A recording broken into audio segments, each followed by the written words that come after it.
my brain chemistry right now. I'd like to hear any feedback about what you've been working with so far this morning and today with the different teachers and what you're pulling out of it and what's alive for you and what's already going on in the scene. I like to work with what's actually in front of me instead of hypothetical ideas of what's in my own head. So I like more of a conversation, less of a lecture. I like to hear more from you, elicit more from you, what's going on and what's cooking and what's alive and interesting and what you'd like to fool with. And then I'll try to, I don't know, I might ignore it, but I might I might try to integrate whatever the hell we talk about. So I just like to start that way if I can, because otherwise I just have to make it up off whole cloth. So yeah, anybody. What stuck with me immediately was he said the heart of the Joe is an arrow. An arrow. The heart of the Joe is an arrow. It's the weapon. It wants to be the weapon. And I got to thinking about it. It's you're doing Aiki with it is part of you. And then it becomes, when it touches the other person, it becomes part of them. So it's all sort of connected.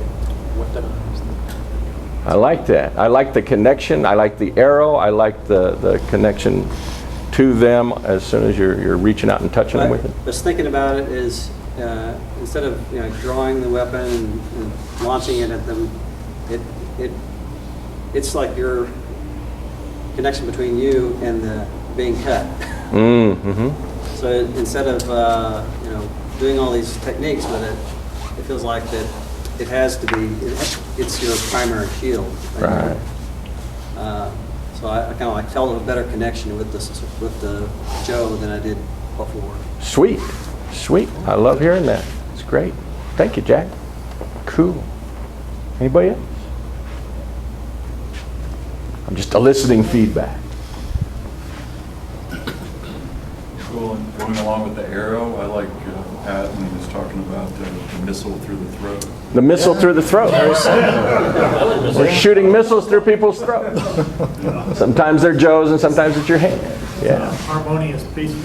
In a love and kindness, gentle kind of way. That's right. That's right. And what do you like about that arrow through the throat? It just kind of woke it up for you? Well, just it went along with the idea of taking the initiative instead of waiting for Uke to attack and going in and working on that was hard to do that because we're so used to waiting for Uke to attack and then we follow. Right. We have like a bias. We have a training bias in our system. And the training bias in our system is to be late. It goes all the way back to Kushiki no Kata and Kito-Ru. I'm standing there on guard duty, half asleep at 3 in the morning. And the first thing I know, some bastard's got a hold of me and is throwing me in a ditch. And I got to deal with it. And you're not seeing him coming. You're not getting ready for him. You're actually kind of oblivious standing there, and some guy grabs a hold of you and starts hauling you around. And you got to go from there, which is way damn late. If you're half-ass awake and you see him coming, there's no reason to stand around waiting for him. No reason. So there's a lot of the Aikido world, the martial arts world in general, that's arranged around other ideas of when you get into action. We have a preference for putting you in the spot for a long time, so that when you are in the spot, well then, big deal. It's not a hairy thing. If you train only exclusively in the other side of the equation, you're always, taking the initiative. You're always stealing it from them. You're always right on time. You're always ahead of them. It's sort of like you're always lucky. I'm always lucky. That's how I win. Well, that's great, but you ain't always lucky. You know what I mean? And so we train as if you're always unlucky for a long time. And that's just a deep bias we have. And then people can get confused. They can take that and start being very confused and think, well, we have to wait for them.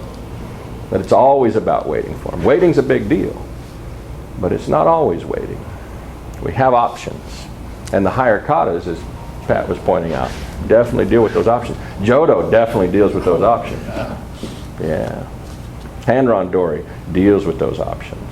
which is one of the big frustrations when we step out of kata, which has this wonderful container in which we all know what the hell's supposed to happen next, and we step into randori, which is like, what in the fuck? You know, this is not the world we were just, well, over here it's fine. Because I'm attacking and they're going to knock me down, and then I'm going to get up, I'm going to attack you again, and you're going to knock me down some more. And it's going to be in a kind of progression. We probably even know which one's next and all that sort of stuff. And we can define very easily what's right and what's wrong and how it should go from here to there. Over here, you're just thrown in the deep end of the pool. And things are happening and it's chaos. And you're like, what? How? Huh? And it doesn't follow all those rules. In fact, if it's following the rules too much, you suck at it. And you go through a long time of doing randori thinking, I suck at this. And you probably do, because you try to do it like kata. And it ain't the same thing. It's a whole different world. Start off randori by breaking the rules, or else you never get into a randori situation.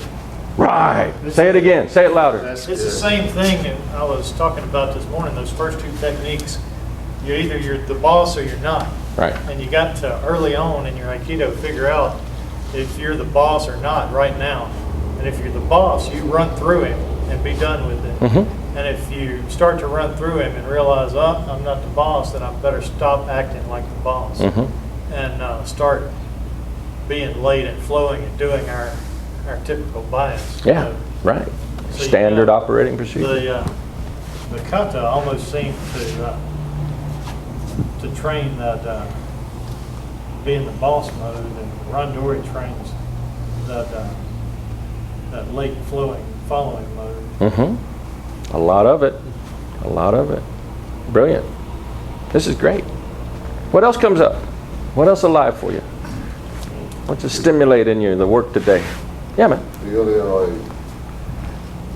Aikido session where it was just sticking one finger on uki, where you were taught him getting them off balance just to prove that you weren't dragging them there. Right. But all it took was the minimum force.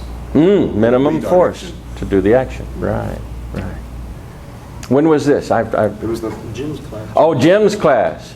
Yeah, Jim's a creative fellow. He's one of these old timers. He's been around longer than me. He's one of those kind of guys. So.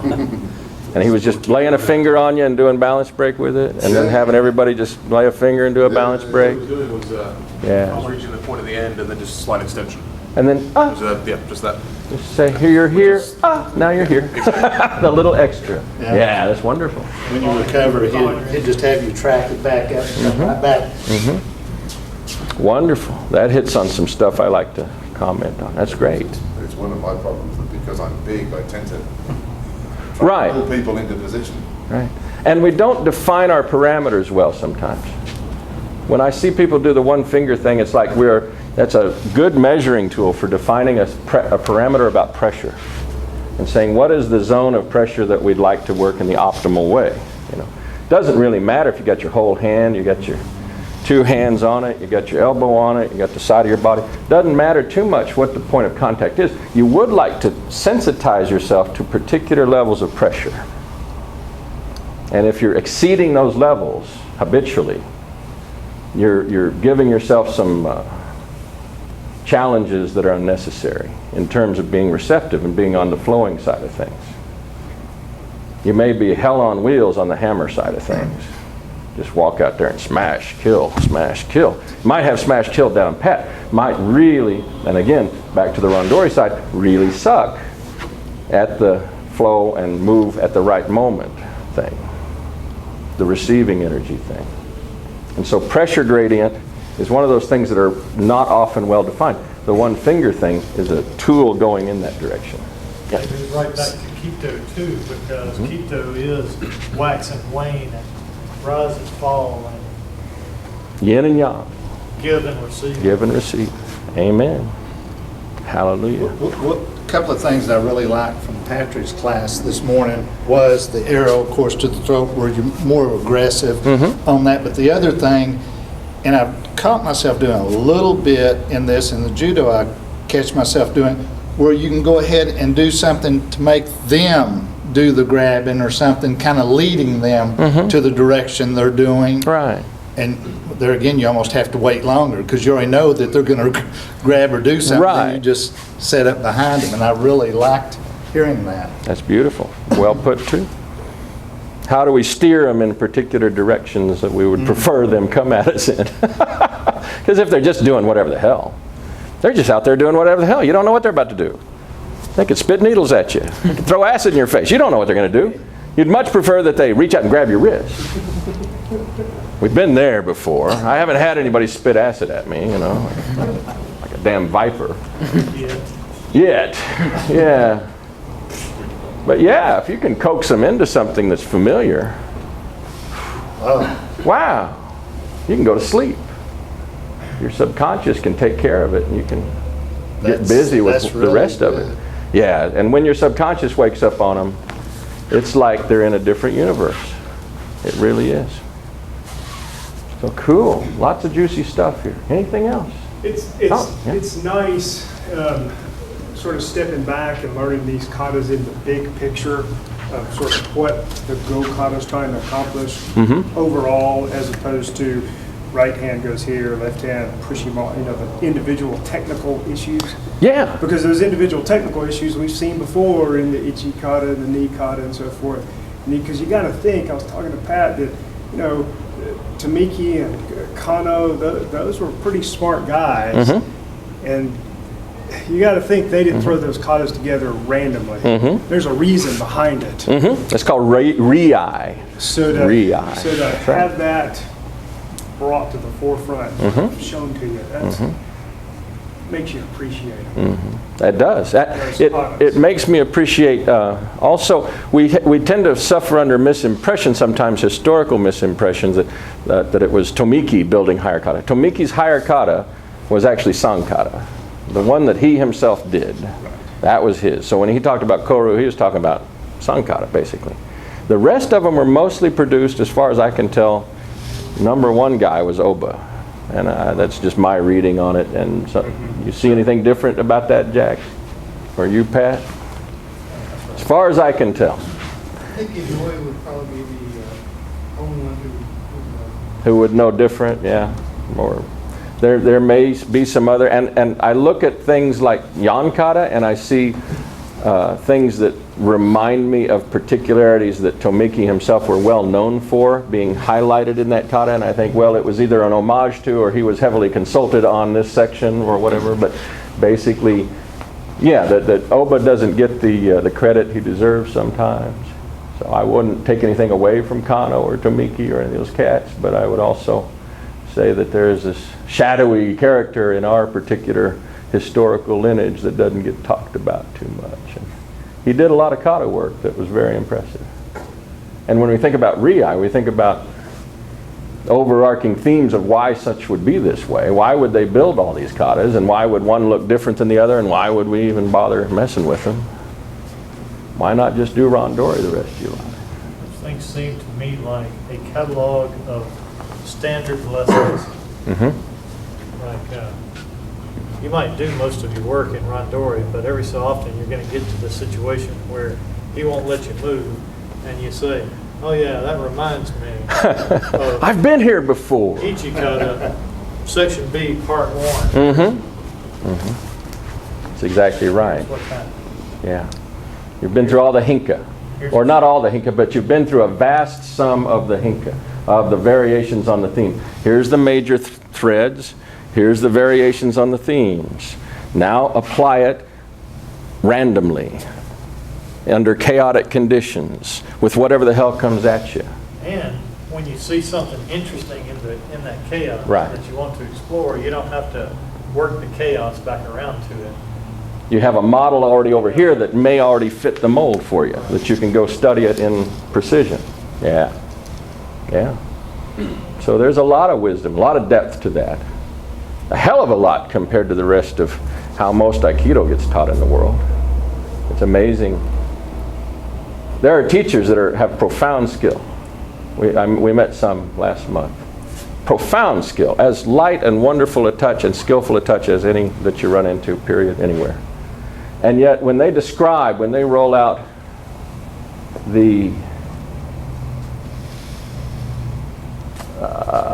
when they try to describe, they impart it through their voice and say, well, here's what we're doing and here's how we're doing it. The language and the language tools being employed are so metaphorical, they're so poetic, they're so abstract, they're so coming at it from a different world thing that people do get there. They have students that get comparable skills from them, but I think most of it's coming through touch. Because a lot of the conceptual stuff, I don't see how they get there conceptually. I don't, it's a mystery to me. And I'm a Zen guy, man. I got the weird metaphors, you know. I got the weird metaphors. I got a whole bunch of that gobbledygook.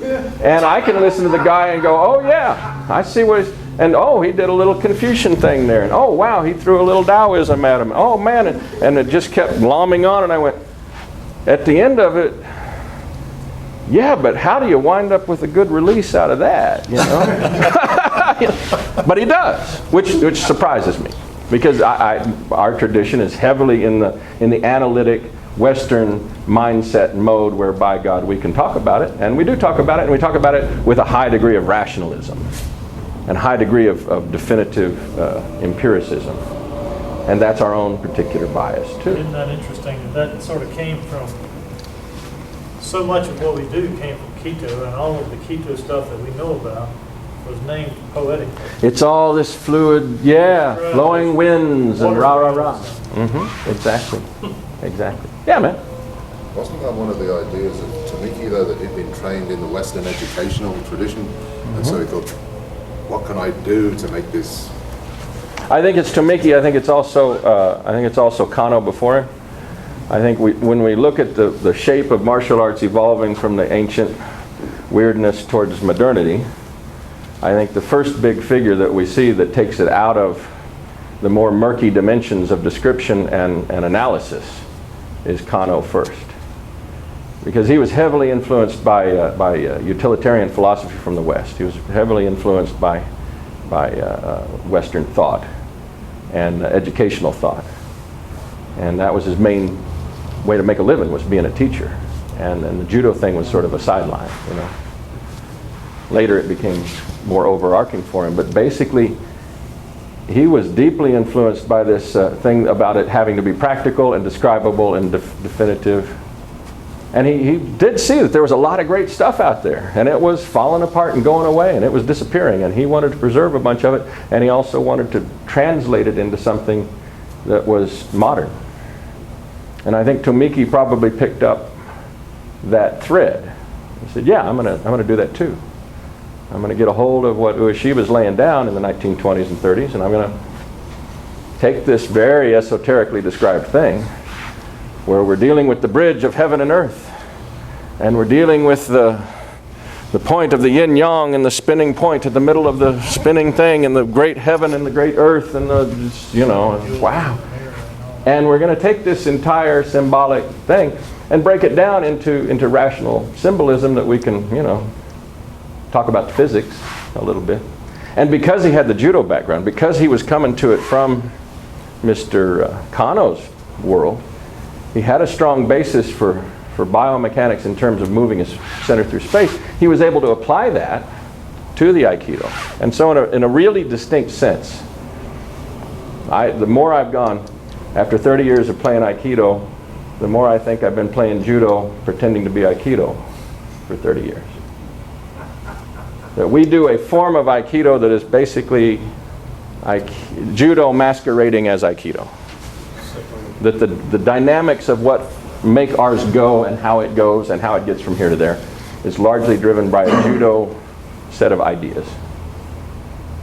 And that it ranges into the deep end of subtlety, both in the classic Aikido world and the judo world. And that subtlety is where things blend together and it gets all blurry. And so you wind up with people on the deep end of the Daito-Ryu spectrum, which is where the main line of Aikido comes from, and people on the deeper end of the Kito-Ryu spectrum. And it's indistinguishably soft. And it's shooting toward the same kind of goals in terms of being really sensitivity driven and really light and really kind of spooky feeling. And it's got great subtle kazushi. from both ends of the spectrum, but they arrive at it from completely different programs of how you build that. And they arrive at it with completely different mindsets of what the damn fight they're in is about, which is trippy as hell. I've thought I've done a grappling art all this time. I hang out with all these guys, and they're doing some really cool things, but they've thought they've been doing a striking art all this time. That's weird. That's really weird. And yet they get there. They get there. They get the good mojo. Because up till recently, I thought, well, I know we get there. And I know how we get there. But I look around the world, I wouldn't see much examples of other people getting there in other ways. And yeah, there are some out there, and they're worth paying attention to. And it has really informed my idea of the history of where we've come from and why we are how we are. And why, when we look at the rest of Aikido, it looks so different to us sometimes. And why, when they look at us, they don't know what the hell to think. I mean, you go talk to the Japanese Tomiki people and they look at us, they don't know what to think. What is their example? Nuriyama, the great Nuriyama Shihan, just made 9th Dan in Japan. It's the first 9th Dan in Japan in Tomiki Aikido world since Tomiki died. And you watch his demonstration for the kiddos, and I look at it, and it's judo. And it's not just judo, but it's like slam bang shiai judo. I mean, and everybody goes, whoa, damn. Whew. But it's, you know, it's slam bang judo. But he's doing it in an Aikido context. He's taking something that we would think of like an Osotogari. We're doing it. I'm going to take this guy and just go do that to him. I just do it as an Aikido throw. But we see it in a judo context, we think, wow, he's throwing him kind of hard, but big deal, you know, that's judo. Fuck it. That's what judo does. But then you watch Nuriyama do it. He's grabbing the guy, and I think he'll take this guy's elbow and jerk it back like this, slamming down, and he does it. I'm being nice. Nuriyama does it. He's not quite so nice, and everybody goes, whoa, well, shit. I'm doing the same kind of dynamics that I did to tear his leg out from under him. I'm just doing it to his shoulder and his upper body. But it's not significantly different. So it's kind of like Shiai Judo. And they see that kind of power embodied and they think, that's it. But it's really not that far off from commonplace Judo. The Judo we come from, and the reason the Japanese Tomiki world would look at us and go, I don't know what the hell they're doing. It comes from a different line of Judo. It comes from the Osawa line. And it's the line where you grab a hold of the guy and you can't feel him. It's the empty jacket stuff.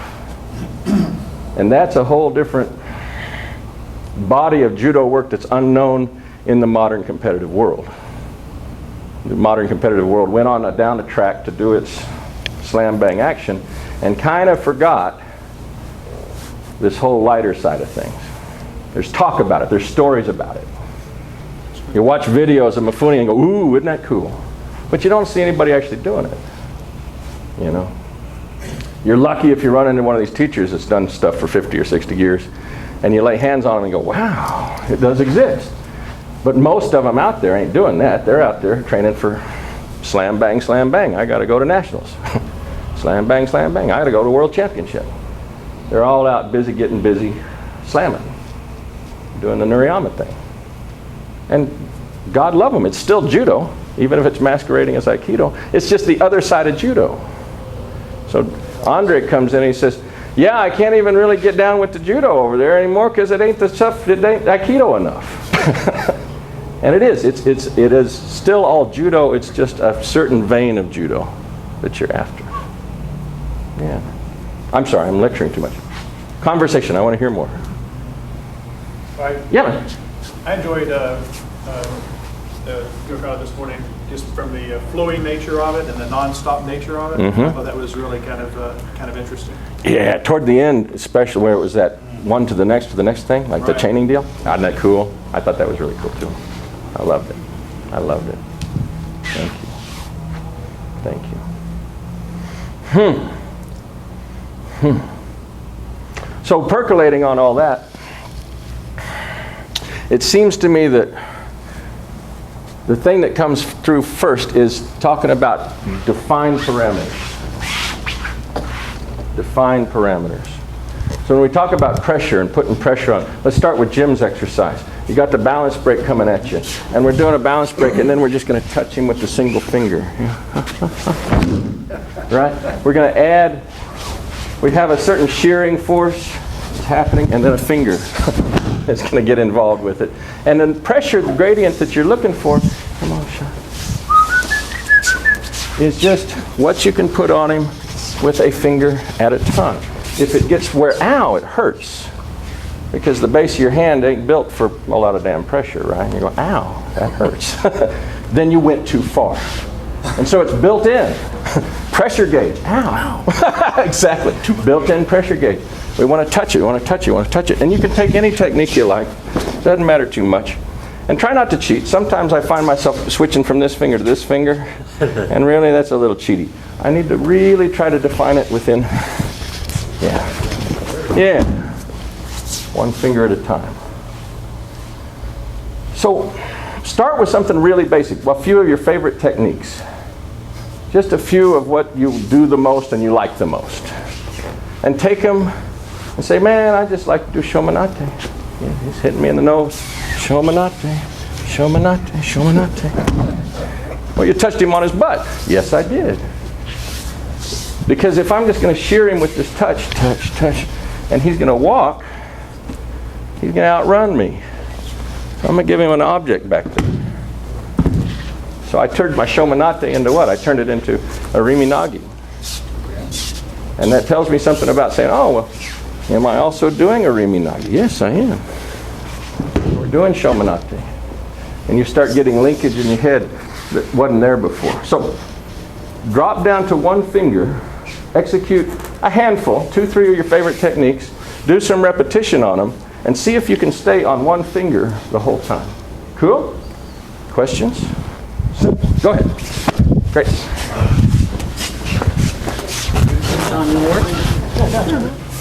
Is when the guy grabs you. He's going to grab me because we conceptualize it as a grappling art.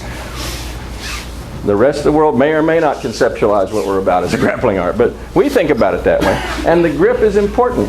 If the man's coming in to get a hold of me and he's overcommitted in his grip, he's actually giving me a big gift. He's actually taking the burden off me as Tori and accepting it as uke and giving himself a greater burden and me less of a burden. And so I wind up kind of being dependent on him being a hard ass. He's going to reach in and grab me and you get whole schools that are, you grab me and you grip down, you're trying to just kill me with it. Well, hallelujah. Great, we love it, but it's actually detrimental to Tori eventually because you get dependent on that. And then when they don't give you that, then you're like, no, grab harder. No, give me a little more grip. Come on, you grab harder. You're not attacking enough. Or, you're not attacking it.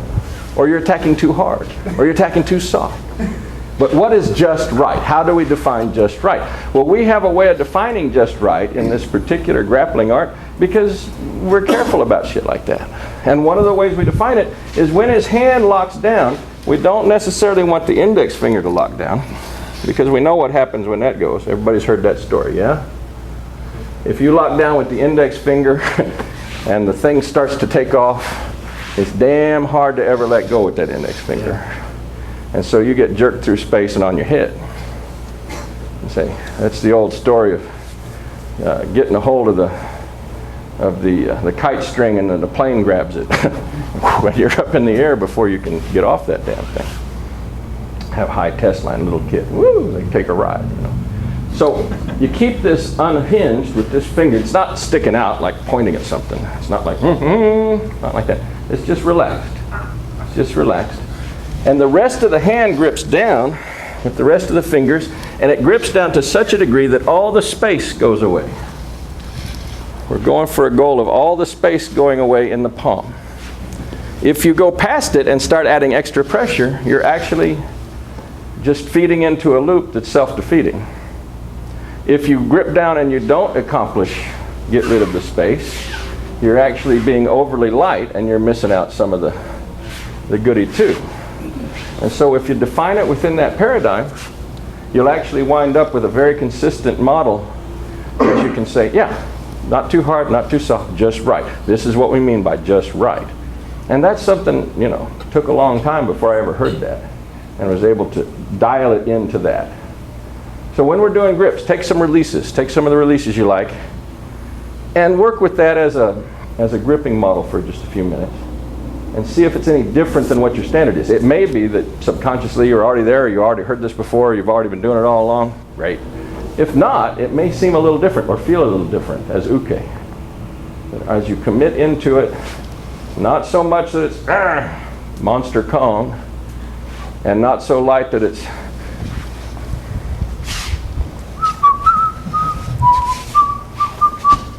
because, you know, I can learn something from that, but the feedback is minimal. There ain't much happening to me, you know. There's not much there. And there's way too damn much there when I do this. The effects become so violent that I'm reading effects, but they're herky-jerky. And it's actually not dialing me into a level of sensitivity that's actually optimal for where I want to go. And we'll get to that in just a second. Cool? Releases, optimal grip. See what it feels like. What I'm calling. Let's take the 2 exercises and have him grab my finger. Pull my finger. That's right. So we're dealing with a pressure exercise now. Could you get your finger broken playing like this? Yes, you could. Be careful. Be careful. But if you work in the right pressure gradient and they're giving you a consistent model to work with, you can do a lot of cool stuff and stay dialed in to a tighter set of parameters. Cool? So as uke, we're not out there to break their damn finger. I guarantee almost anybody here can just grab the other person's finger and break it. We know that. It's not about finger life. It's about replacing my wrist with the finger and then staying within that finger pressure gradient to do the trick. Oh. Whee! And the trick's what we're after. If knocking them the hell down is what we're after, why the hell don't we just keep doing judo? I mean standard judo. It's pretty damn efficient. You know what I mean? Why not just... There's no reason why not. Except that it ain't the parameter of aiki as far as I can define it. And so when we look at what is aiki, well, it's blending of energy. Yeah, well, so is judo.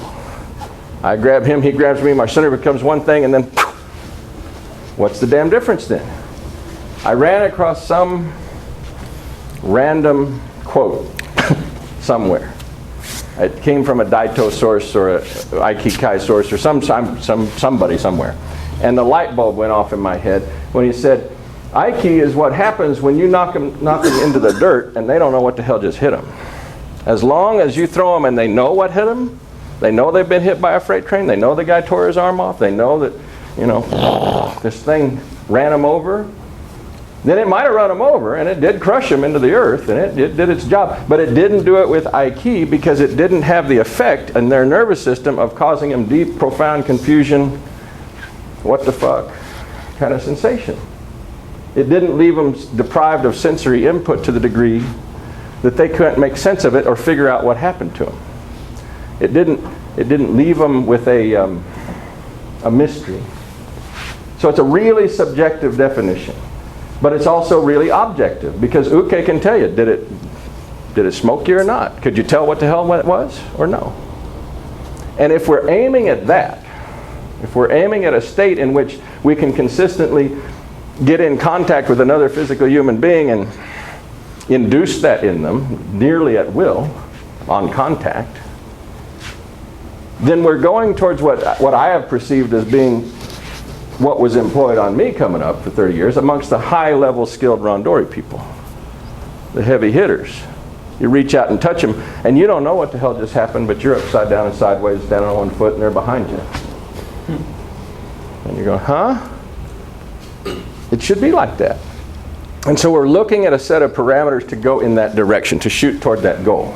If the goal is merely to tear their head off, I think we got that covered already. We can dial that in tighter too. But it's a fairly low-level goal in the stair step of what we're aiming at. Cool? So now we're taking the 2 exercises. He's grabbing,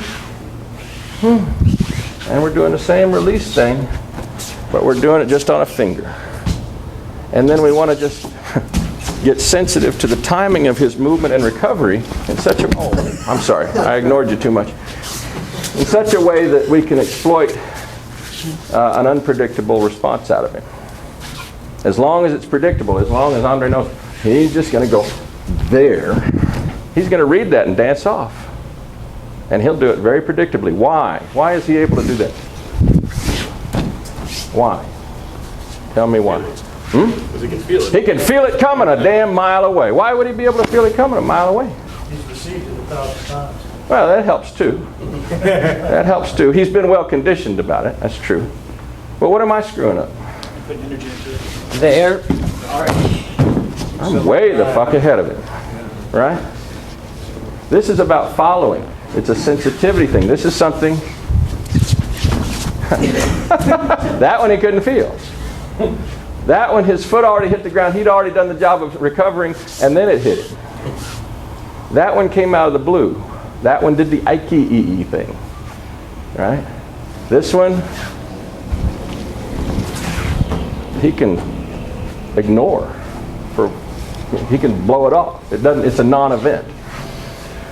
And Rondori teaches us that a whole bunch of things that people are doing become non-events. Yeah? Is that also part of the late timing conditioning, the following? Yeah. Why is following such a big deal? Step into it. Right, Their right. foot hits the ground and you keep going. If they're already there, you can walk up behind them and go, right. But if they're getting ready to get there and you jump in there and try to make them go there, it's blown. And so now we're taking something about sensitivity and pressure and we're starting to dial it in time as well. So in the release, when you want this thing to get spooky on him,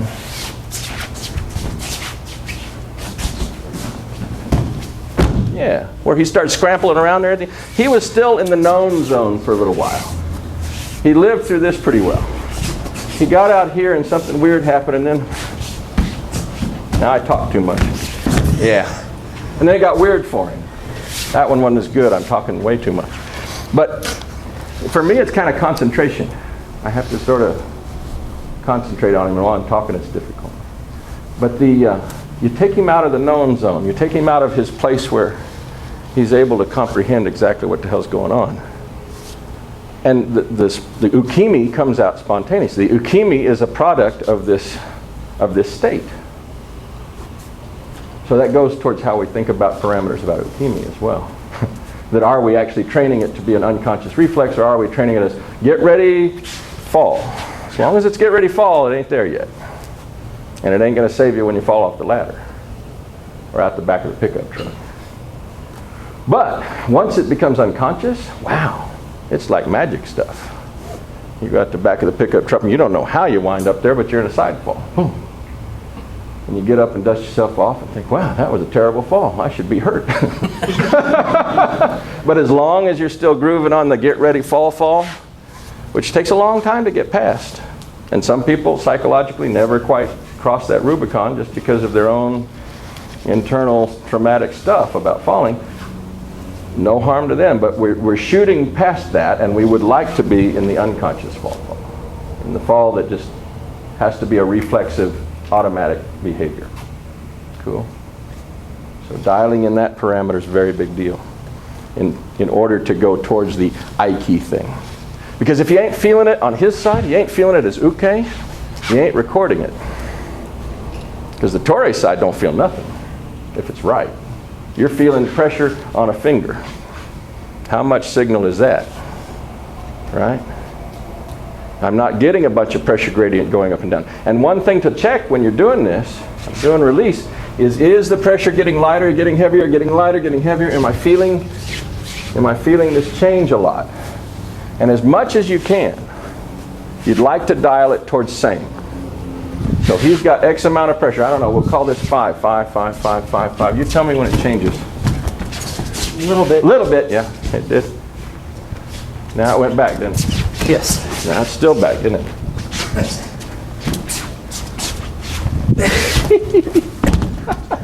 He just wanted to die. Did I confuse him? I finally frustrated him enough that he said, I just want to fall over. I'm out of this damn thing. That's about right, yeah. Right, because I didn't throw him so much. He just said, oh, fuck it. I'll accept that as acceptable. If they just want to bail, okay. Because I've been there. I've been hung up like this way too many damn times. And say, oh, okay, I just want to bail, fine. I'll have pity. Because yeah, we can suspend it over a long period of time. We can hang them and stick them in these weird states and suspend them in like suspended animation states for a long period of time. And psychologically, it's duress. It can be torturous. It is. You're stuck in this unsolvable problem that never gets better. And you finally just, oh, fuck, I'll take a damn fall. So, you know, have pity on uke if you get like that. But we're aiming towards that as a goal, actually. Because when you're doing that, you're actually building the skill sets. When you see the Daito guys, and they tie people up in these big mobs of people, and they take their hands off, and the guys are all stuck together going, they're doing the same thing. They're just doing it as a hold down or a lock. We do it in balance conditions. We hang them on a foot, or we hang them on 2 feet. We hang them in weird postures, or a repeated cycle of weird postures that when they get here, they're going there, and they can't do nothing but go there. And then they go, and they know it, and they can't do anything about it, and it just gets stuck in this cyclical thing. We're doing the same game, but dynamically. They do it very statically, like a lock at the end. We do the same thing in a very dynamic, balance-oriented form. Cool? So anyway, I'm talking too much. Single finger, pressure, try to keep it same pressure, if you can, as long as you can. Cool? At all how you conceptualize what the hell we're doing. It's important, if you want to make a change in what you're doing, to reconceptualize what you think you're doing. Because you can go a long time thinking, we're pushing somebody down, or we're pulling on them, or we're pushing on them, or we're just going to knock your head in. And it's okay. I'm not saying if Brad's coming to nail me, and I say, I'm just going to knock Brad in the head and just, it's okay. But could you tell what I was doing to you as I did it? Yeah, once my hand got it. It's fairly reasonable to be able to read that if you have a little training. Could it still be a big damn surprise if somebody has no idea what the hell's going on? Yeah, it could be. So technically it could exhibit Aiki on somebody just, you know, you go do it to a fool in a bar, I suspect it'll be Aiki. Wow, boom, what the hell was that, you know? But you hear that a lot. The guy jumped on me, I did the balance break, he went flying through the air. I didn't get to do the rest of it. Well, that's a good indicator that it worked, you know? And they were so far out of their ballpark of being able to perceptually and conceptually and physically keep up with the activity they were presented with that, you know, it did the smoke and mirrors to them. But you start working with other people that dance around and do this junk for a while, and this becomes very recognizable. You say, hey, I think I'll just put my hand up on him, and boom, and he walks off again. And that's cool. We tend to think, no, you're stopped attacking. Again, we play the game about correcting the guy. And I can understand that. When we think about the parameters of if we are going to go ahead and push him, it is good to think in terms of our uke coming in. What's his job? His job is to at least displace my head back 4 inches. And if I'm going to do it back to him, I'm doing shomanate, then my job is to at least displace his head back 4 inches. But did it throw him? Objectively, no. He didn't fall. He stumbled back. He could read that. And so it behooves us, again, as we think about what goal we're shooting towards, to think about, is the delivery of energy, when we're doing a game like this, am I thinking about pushing him over with this? Is that reasonable? Do I want to go pushing people's body weight around like that? Is that what we're really after? Yeah. Because again, we just start going, ow. It's an instant feedback of, ow, I hope nobody has arthritis and it's already going, I don't want to make pain for your life any more than you might already have. This is just one method of getting there. But when we're putting our hands on the person, we have some different ways of operating. We can shear his head off, which we're well aware of, we can, from the same basic position, I'll get down on his chest, decide to do something a little more subtle. We can like go into him, rise up, and sink down. And if you don't know what that is, then you just kind of have to feel it a little while. Because it's a weird damn thing. It is a weird damn thing. The weird thing about that is you can be down here. He walks up. You say, oh man, and you put your hand on him. Now there's no physical way I'm going to shove him. Right? There ain't no way I'm going to displace him. He's got all the mass in the world. But I can go into him, up, and then down, make him sit on his ass. That's a weird trip. And what is it? It's a signal process. It's a nervous system hack. It's touching him in the same basic places maybe, but instead of shearing his head off, I'm going to go in, up, and down.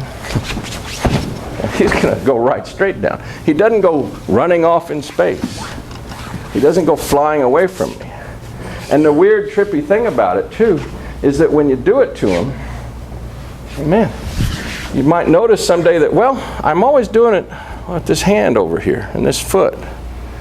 But you could also go into this and make him go down right there. You say, well, you're not even stepping.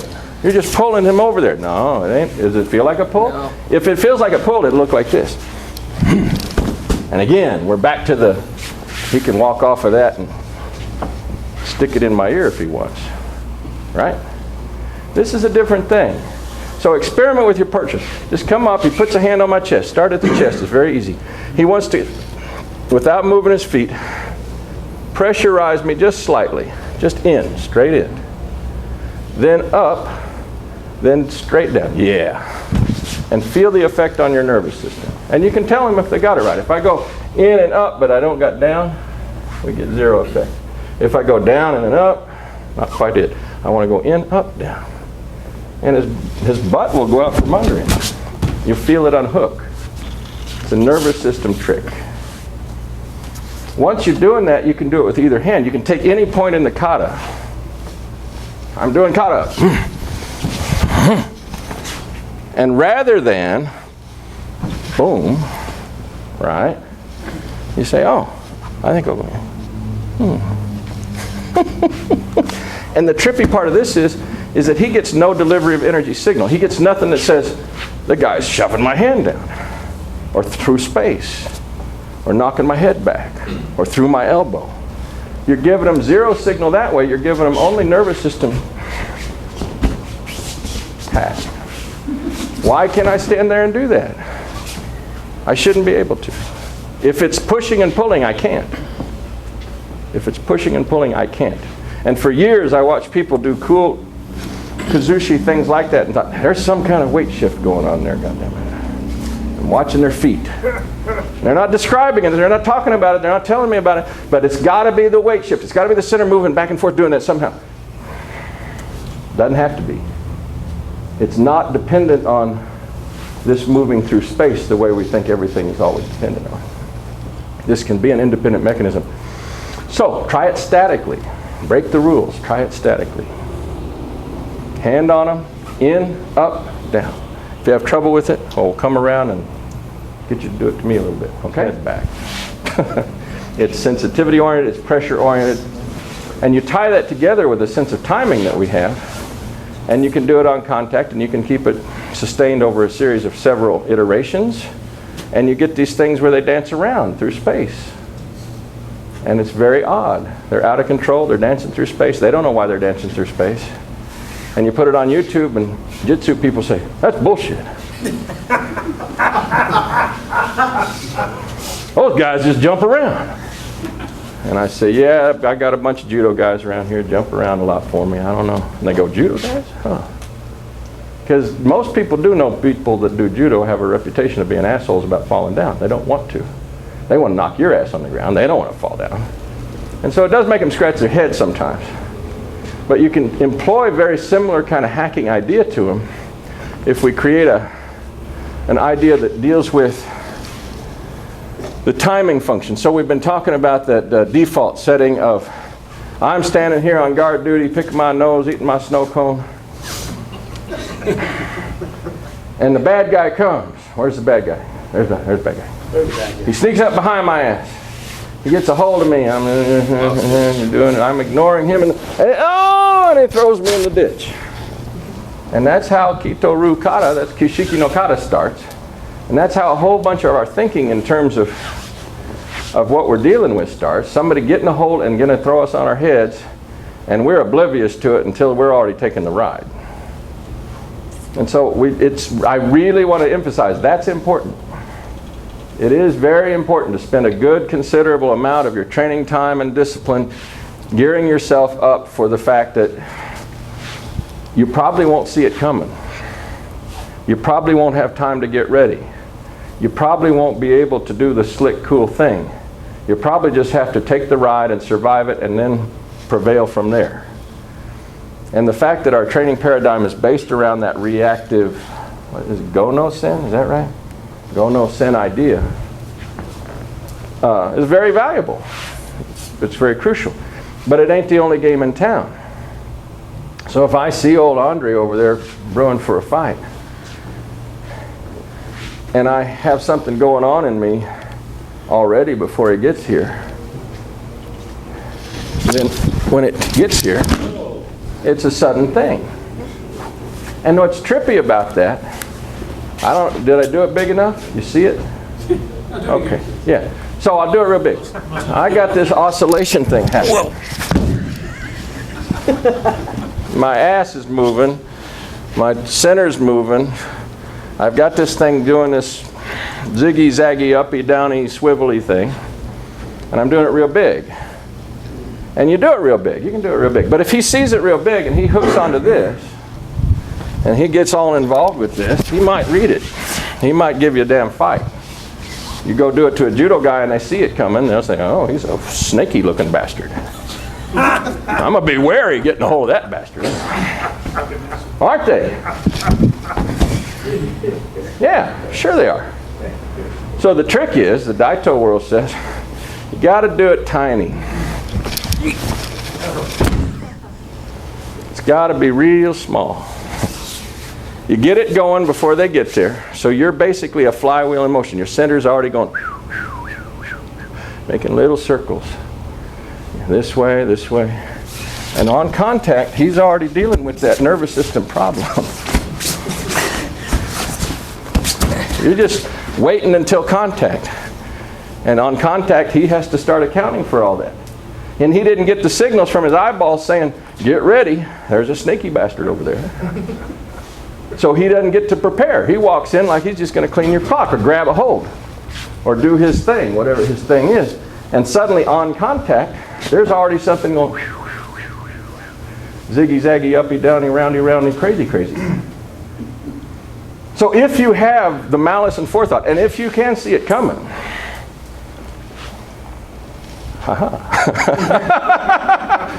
by definition, we just saw it coming, right? Yeah. Then you have that as an option. It exists in the paradigm and should not be ignored. It's a set of tools that's very powerful. But if we ignore it and we think that we always must be purely reactive and we can never be proactive, then we can go for years not figuring out how the hell do we get them on contact. On contact means as soon as they make a touch on you, they are already screwed.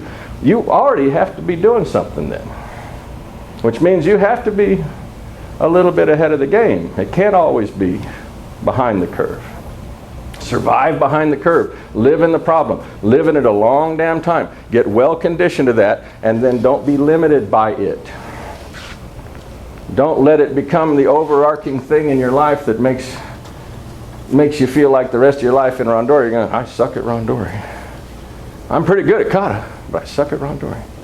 That's one of the things that people have a hard time with. They get really tied into just the default setting, right?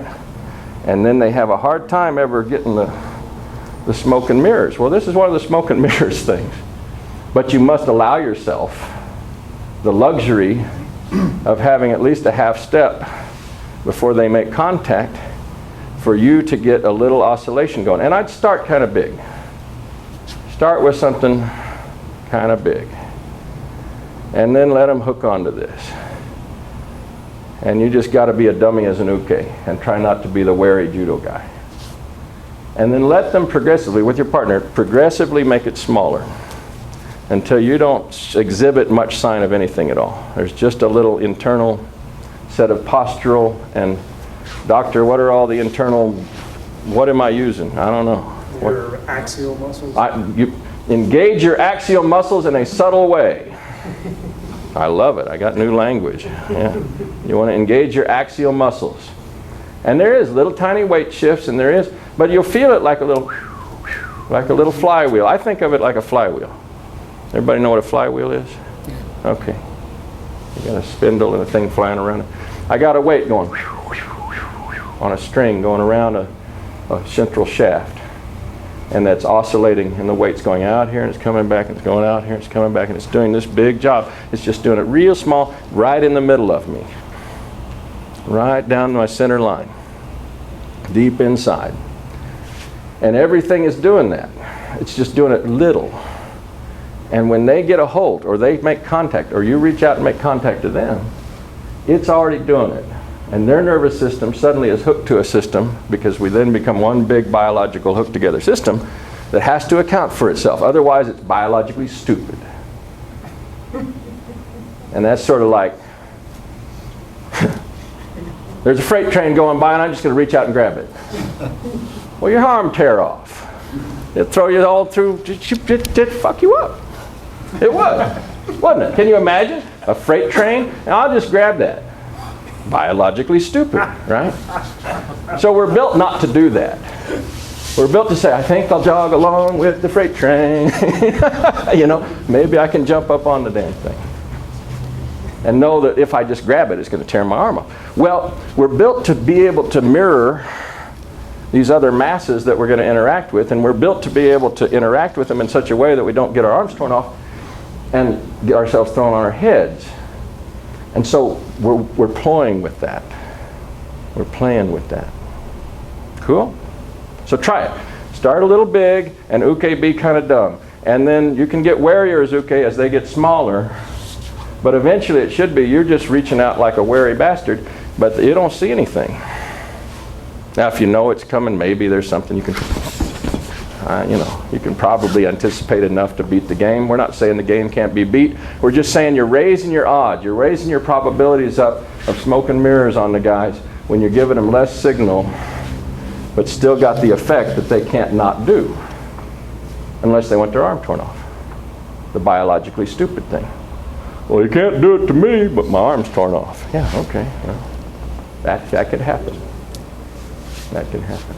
But as long as they're operating in a normal human nervous system way, normal primate way, basically, because I don't think it's even human, a normal primate way, they will be having to operate in conjunction with the mass they're getting a hold of.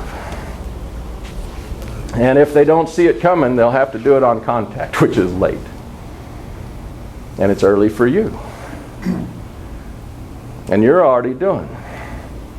And they get hooked on, and now they're on this damn ride that they thought they were going here, but they're actually going here, here, in these funny ways. Cool? Try it. I'm at the end because I still like feedback. I still like to hear what's working and what's not, and what you feel and think and what's alive for you in it. Because again, I think the model of the know-it-all, stand up and tell you everything is great. I mean, we're used to it. But I'm far more interested as an educator myself in a conversation. So I'd like to hear more and elicit more whatever might be coming up with you in it. Yeah? With a lot of these things, I find myself reflexively going into Howard's push both directions, pull both directions, up, down, in, out. How do we structure our self-center outside of the walking around mode? We're damn good at walking around. We've got that down. We're good at that. We do a whole kata based on walking around. You know, hey, I get my center to drop. My center dropped again. Man, that's good. My center dropped that way. Wow, that's cool. I can drop my center lots of ways. We're good at that. We spend copious amounts of time with that. How do we do that standing still? Different. How do we do that standing still? It's a great question. And you find yourself leaning in the direction of the exercises that Howard was teaching. Yes, that's what I can do. So I was just trying to translate that to folks that didn't know what the hell they were talking about. Cool. Great. Me too. Me too. What else? Something else I've liked about it is going back also to the missile through the throat. Being preemptive is interrupting the pattern they expect to be happening. Amen. And anything doing that is just dumbfounded how well that works. Yeah. It's just screws you up before you even know what happens. If they're glaring at you across the bar and you get the spidey sense that here it comes, then yay, you have a lot of damn options, you know? And we can be, I've known students who got isolated into the thing, well, I'm an Aikido guy, I just have to wait. That is a good option. I'm not talking against it, you know. I'm not against waiting. That could be exactly the best option. You know, wait with the chair, you know. Ain't bad option either.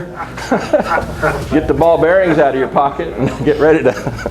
So there's waiting plus, and there's just waiting. And I'm not against waiting, period. But if you feel like you can only wait because that's what I've trained to do and I can only wait and he's gotta, and you have no options, that's inhibited to a degree I find dysfunctional. And the higher kata says so. Isn't it san kata the first time we're flashing their face, or is it one of the earlier ones? I don't know. Ichikata. So right off the bat, from the transition of going from the baseline stuff that gets you to Shodan to the stuff that says, okay, you're a Shodan now we're going forward, you're already doing interruptive ideas. You're already breaking the rules about always reacting to. That's good to hear. Cool. What else? What else comes up? Hard to keep the pressure gradient the same. Yeah. That's really tough. Neutral point of contact. Hard to keep it the same. We have some habitual habits because of how we do stuff. We do releases, and we are great with our feet. But we tend to just sort of be glomming around in terms of what's happening out here. I'm pushing, so I'm doing the job. That's good enough. So we have a very rough idea of what the job is. Push, draw, right? We have a very rough spectrum. Crayon drawing, right? Exactly. And as time goes on, we want to tighten those parameters down until, that when you do this, there's X amount of pressure here, and as you go around this, that X stays the same, and it continues to stay the same. I started to lighten up, so I've had to enter some more. Still stays the same. And he can tell you get a different effect in his nerves, and when it changes, now I'm on a different part of his body. This hand is no longer the thing, but now it's over here. That the pressure gradient still is the same, still the same. I put it up on my shoulder for him. I get it up on my shoulder here. Now it's still, I went over the belt. Now I backed off. Okay, now it's pretty much the same. Changed it to the hand again. And I'm trying to, I lost it there for a second. I got it back, didn't I? Yes, you did. I sure did. But you do have to force yourself into this game of feeling the pressure and trying to dial it up and down and feeling it when you lose it and being honest with yourself. Don't cheat yourself and say, well, I got away with it. We know you can get away with it because you can do a damn release by just pushing. The point is not to just get away with it. The point is to get away with it in such a way that you can do magic shit. So that they wind up going, what just happened to me? How come when I get like this and then like that and then he's just touching me with his elbow and I'm still like that? That's the weird thing. So if we're aiming toward that, then the pressure gradient business becomes really relevant. If we're just aiming toward knock the hell out of them, you can blow it off. And I'm not saying everybody should always go in this direction. I'm just saying if you're like me and that's the direction you want to go in, if the direction is, for me, it's all about kazushi and it's all about those deeper into the pool kind of kazushis, then these things become really relevant. But I also recognize that it might not be relevant in all cases for all people, and people could say, well, I don't need that. I'll just do a sotogari. Amen, brother. There's no argument with that. You can always, if you can consistently grab anybody on earth and snatch them up and tear their leg out from under them and put them upside down on their head, I'm not going to argue that. They got to go through that to get a demonstration of your magic. Well, that's true. That may be part of the picture. That does happen too. So I'm not adverse to the osotogari. I just don't want to feel limited by it. I'm not adverse to the shearing off their head shomanate. I just don't want to be limited by it. I'm not adverse to the timing function of reactivity. I just don't want to be limited by it. How do we take these things that we have to train in order to really imbue ourselves with a powerful sense of empowerment in the face of physical violence and turn them into things that actually that are discipline and discipline and discipline, and then they become liberating to us? How do we take them into a different world? And what do we do with them there? And so that's kind of the difference in my weird mind. Phenomena to drills. How do you change these things from phenomena that happen into drills that we can repeat? Experiments we can repeat and make iterations out of so that you can actually milk it for the information and the skill set building properties of it. Exactly. And I always think start with what's familiar, with what people are very well aware of, that they do all the time anyway, and then gradually, incrementally strangify it in the directions that you're after, you know, like the pressure gradient thing. And you can start damn near anywhere. Pressure is just an easy one because it's random because Jim was doing it at noon. But we could do the same thing with footwork. In fact, Sunday I probably will do it with footwork because we have habits around footwork that we can play with as well that go towards what Andre's talking about. That we have a set of habits about I'm a mobile being and I'm always walking around and I can just freely walk anytime I want and I can walk as much as I like and I can step every time I feel like stepping and I'm just going to step a bunch. And we're profligate. We're just spending footwork and steps like there's no tomorrow. If every step we're taking was expensive, if every step you took cost you something, or in another way of putting it, was a risky thing and you're putting yourself on the line every time you move a foot, if you might have to pay a price on every step, then you might learn to be a little different with how you think about stepping. Right? But we have a system that's really, really free with walking around. Dance over here, and then I'll dance over there, and then I'll dance some more back here. And it's a great powerful motivator in terms of our center moving through space. But if we only live in that world and we never recognize the costs that might exist with it, then, you know, Mongo with his osotogari over there is right. You come dance around with me a while, hell, I'll just put you on your head. And they will. There are costs that go along with steps. Yeah. We did kind of an interesting drill right after 9/11. Cool. Everyone was thinking about what happens if you got people on airplanes. You're stuck on the airplane. In between the seats and you can't That's right. move. That's right. And we went through, we had a couple of rows of theater seats in the dojo. And he said, well, get in the seats. Let's get in between them and live here. Tear Yeah. people's arms off. Look what my hips can do, right? Bam. That's right. It's called knee kata. Knee kata is a lot about that, isn't it? Yeah. You got to live in the condition. Very good. It's very good. Do you know a guy called Ed Byers? You call it what? Ed Byers Sensei. He was an air marshal, so he actually practiced. He worked in that tight little confined So space all the He time. came up with a lot of that just because it was his job. Gotcha. Have to. Have to. Well, cool. Well, thank you very much. Anything else? I don't want to leave anybody out. Yeah. I had a flashback in here.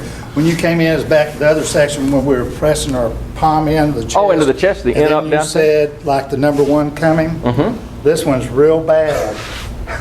Ooh, it's real About bad. putting her hand coming up and over. Right. And so you had these flashbacks when Wham! you had something done. Didn't know what I was doing. Well, there's a similar to that. Come here, Sean.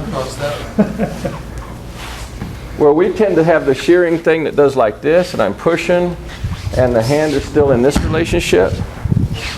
Try this sometime. I'll leave you with this one. Push and make it horizontal. That's The damn thing goes push and it just follows his damn face. It's not that I pushed down. It's that when the plane of his face started to escape my palm followed it. And as his body began to become a horizontal surface, my palm becomes horizontal. And it's a whole different kind of ukemi, man. It's like, what the hell was that? It's another one of those what the hell is that things. That's what you're talking about. Yes, sir. Yeah. That's a fun one too. But, you know, be nice to your friends. They can be a surprise. Shock. Cool? Seeing shades of the Tegatana working at this distance. Exactly. Right at the... Getting effects at this distance. Mm-hmm. Working way out at the end of your hands. Exactly. And now that I read that article that you put me on about Kona Sensei, I see that thing everywhere I go. Mm-hmm. And did you see the one where he's bumping up against the guy and the karate guy's making the action and then he and just drops him like a shot? Yeah, I love that. That's really sweet. Sweet. Well, cool. Anybody else?